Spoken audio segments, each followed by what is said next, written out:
संपन्न हुए, उसके परिणाम भी आए, कल सरकार भी बन गई,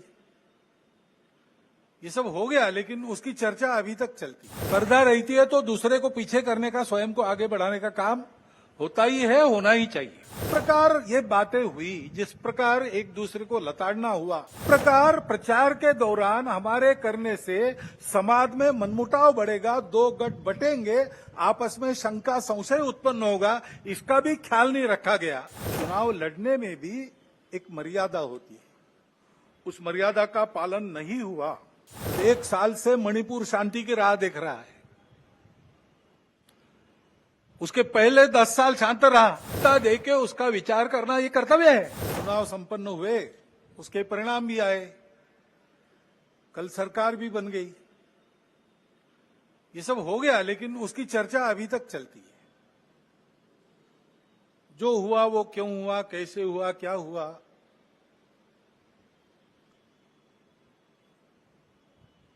ये अपने देश के प्रजातांत्रिक तंत्र में प्रति 5 वर्ष होने वाली घटना है, होती है, उसके अपने नियम है, डायनेमिक्स है, उसके अनुसार होता है।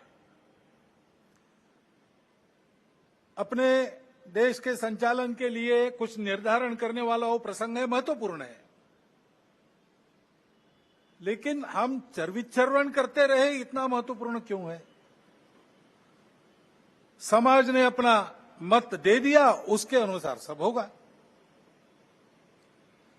क्यों कैसे, इसमें संघ के हम लोग नहीं पढ़ते। हम अपना कर्तव्य करते रहते, लोकमत परिष्कार का प्रतिवर्ष करते हैं, प्रति चुनाव में करते हैं, इस बार भी किया है। चुनाव प्रचार की या चुनाव में जो होता है उसकी बात ऐसी है, वास्तव में तो प्रजातंत्र की अनिवार्य आवश्यक प्रक्रिया है, और उसमें 2 पक्ष रहते हैं, इसलिए स्पर्धा रहती है। स्पर्धा रहती है तो दूसरे को पीछे करने का, स्वयं को आगे बढ़ाने का काम होता ही है, होना ही चाहिए, परंतु उसमें भी एक मर्यादा है, असत्य का उपयोग नहीं करना।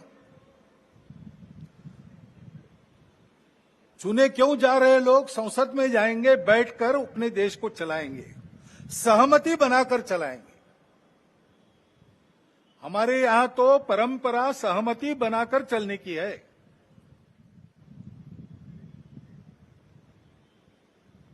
समानो मंत्र समिति समानी समानम मनस सहचित्तमेशाम। इस सहचित्त पर विनोबा भावे जी की टिप्पणी है। वो कहते हैं कि ऋग्वेदकारों को मानवीय मन का कितना ज्ञान था ये समझ में आता है। सब जगह उन्होंने कहा है, समानो मंत्र समिति समानी समानम मना, लेकिन चित्त के बारे में सम नहीं कहा, क्योंकि प्रत्येक व्यक्ति का चित्त मानस अलग अलग होता ही है, और इसलिए 100% मतों का मिलान होना संभव नहीं है। लेकिन जब समाज में लोग अपना चित्त अलग अलग होने के बाद भी हमको साथ ही चलना है ऐसा निश्चय करते हैं, तो सहचित्त बन जाता है। वास्तव में संसद क्यों है और उसमें 2 पक्ष क्यों है? इसलिए है कि दोनों पहलू उजागर हो। किसी भी सिक्के के 2 पहलू रहते हैं, ऐसे किसी भी प्रश्न के 2 पहलू रहते हैं। एक पक्ष एक पहलू का विचार करता है तो दूसरे पक्ष ने दूसरा पहलू उजागर करना है, ताकि जो होना है वो पूर्णतः ठीक हो, सहमति बने। इसलिए संसद बनती है, लेकिन ऐसी सहमति बनना स्पर्धा करके आए लोगों में थोड़ा कठिन भी रहता है, और इसलिए हम बहुमति का आसरा लेते हैं। उसके लिए स्पर्धा चलती है। ये स्पर्धा है, कोई आपस का युद्ध तो है नहीं।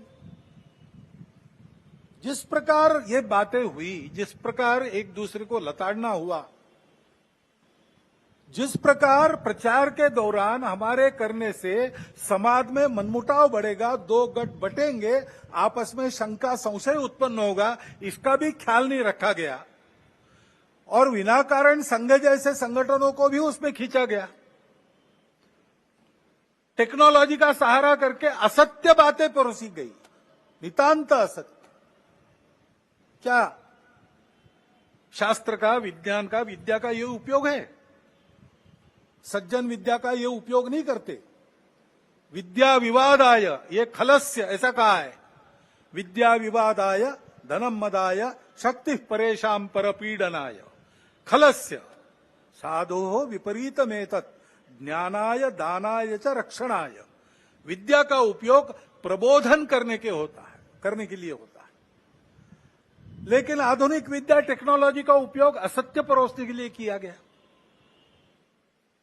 ऐसे से देश कैसे चलेगा भाई? आखिर सबको देश ही चलाना है ना।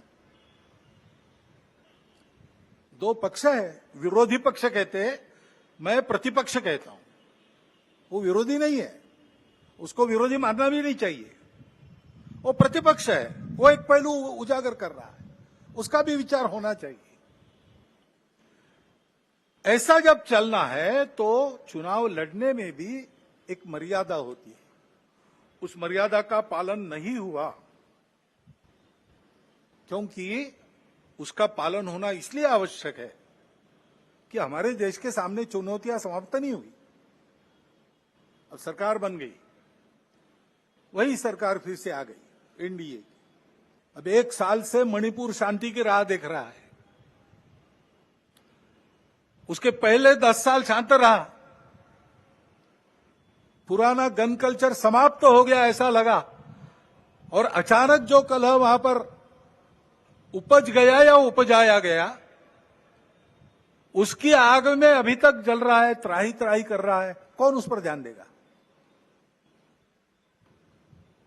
प्राथमिकता देके उसका विचार करना ये कर्तव्य है।